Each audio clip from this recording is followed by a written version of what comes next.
ನಮಸ್ಕಾರ, ನಾನು doctor Nagaraj S ಅಂಗಡಿ.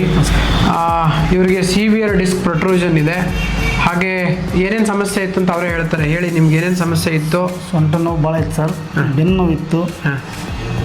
ಚಿಕಿತ್ಸೆ ಕೊಟ್ಟಮೇಲೆ ಒಂದು ಈಗ ಬಂದು ಇವತ್ತು ಒಂದು ಅರ್ಧ ಗಂಟೆ ಮುಂಚೆ ಬಂದು ಚಿಕಿತ್ಸೆ ತಾಂದಿನಿ. ಮೊದಲು ಕುತ್ಕೊಳಕ್ಕೆ ಆಗ್ತಿರಲಿಲ್ಲ, ಈಗ ಬಂದು ಒಂದು ಅರ್ಧ ಗಂಟೆ ತಾಂದ್ಮೇಲೆ ಕುತ್ಕೊಳಕ್ಕೆ ಬರುತ್ತೆ. ಏನೋ ರಿಲೀಫ್ ಅನಿಸ್ತೈತೆ, ಒಂದು ಸ್ವಲ್ಪ ನೋವು ತುಂಬ ಕಮ್ಮಿ ಆಗಿದೆ. ಆಮೇಲೆ ಮುಂಚೆ ನಡೆಯುವಾಗ ಒಂದು ಸ್ವಲ್ಪ ನೋವು ಬರುತ್ತೆ ಸರ್. ಈಗ ಓಡಾಡಿ ನೋಡಿ, ಈಗ ಚೆನ್ನಾಗಿದೆ. ಇದೆಲ್ಲ ನೋವು ಬರೋದು, ಈಗ ಅಷ್ಟು ನೋವಿಲ್ಲ. ಅದು ನಾವು ಬೆಂಗಳೂರಿಗೆ ಹೊರಟಿದ್ವಿ, ಆದರೆ ಇಲ್ಲಿ ಯೂಟ್ಯೂಬಲ್ಲಿ ನೋಡಿ ಬರೋಕಂತೇಳಿ ಇವತ್ತು ಬಂದು ತೋರಿಸಿದ್ವಿ ಸರ್. ಒಂದು ಸ್ವಲ್ಪ ರಿಲೀಫ್ ಅನಿಸ್ತೈತೆ. 100ರಲ್ಲಿ ಎಷ್ಟು ಕಡಿಮೆ ಆದಂಗೆ ಅನಿಸುತ್ತೆ? ಒಂದು ಸ್ಪಾಟ್ ಟ್ರೀಟ್ಮೆಂಟಲ್ಲಿ ಒಂದು 40% ಉತ್ತಮ ಅನಿಸ್ತೈತೆ ನೋಡಿ. 100ರಲ್ಲಿ ಒಂದು 40% ಯಾವುದೇ ಥರದ ಇಂಜೆಕ್ಷನನ್ನು ನೀಡದೇ ಬರೀ ಚಿಕಿತ್ಸೆಯಲ್ಲಿ ಪ್ರಯತ್ನ ಮಾಡಿ ನಾವು ಗುಣ ಮಾಡೋಕ್ಕೆ ಪ್ರಯತ್ನ ಮಾಡಿದ್ದೇವೆ. ಸೊ ಇನ್ನೂ ಹೆಚ್ಚಿನ ಗುಣಕಾರಿ ಆಗೋದಕ್ಕೆ ಔಷಧಿಗಳು ಕೊಟ್ಟಿದ್ದೇವೆ. ಮತ್ತೆ 8 ದಿನ ಬಿಟ್ಟು ಒಂದ್ಸಲ ವಿಸಿಟ್ ಮಾಡೋಕ್ಕೆ ಹೇಳಿದ್ದೇವೆ. ಇದೇ ರೀತಿ ಅವರು ಉತ್ತಮವಾಗಿ ನಾವು ಹೇಳಿದಂತೆ ಮಾಡಿದರೆ ಖಂಡಿತ ನಿಮಗೆ ಆರೋಗ್ಯ ಬರುತ್ತೆ. ಚೆನ್ನಾಗಿ ನಿಮ್ಮ ಆರೋಗ್ಯ ನೋಡ್ತಾರೆ. ಧನ್ಯವಾದ.